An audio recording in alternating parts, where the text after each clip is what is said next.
I've always been an advocate for riding a small motorcycle on a long adventure trip and have explained it in a previous video. But there are many reasons that you'd want to ride a big motorcycle on a long adventure trip. Big adventure bikes aren't selling like hotcakes just so that you can ride it down the street to Starbucks. Every now and then these bikes are picked up by an experienced rider, someone who can make them work even in the trickiest of trails. So in this video I'm going to cover the top 5 reasons to ride a big adventure bike on a long trip. The first and primary reason is comfort. Big adventure bikes like the BMW R1250GS are some of the most comfortable bikes that you could get your hands on. They usually come with heated grips and extremely comfortable seats, electronic rider assist modes like traction control, wheelie control, and you can even get an aftermarket seat that massages your ass while you ride.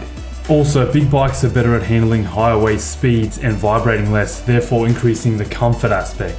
The second reason, you look like a badass. Come on, how can we deny this? In the absence of riding skills, where you're not flying around on a lighter dual sport, at least big bikes look like they're capable of transforming into a transformer, and therefore you look like a badass in your $3,000 adventure gear as you slowly cruise down the highway. The third reason, big adventure bikes provide the best luggage carrying capacity. Big adventure bikes come with extremely strong frames, built to be able to carry a huge luggage load on the back, the sides, or the front. Basically, any spot on the bike that you want to add luggage, you can find the aftermarket options to add it.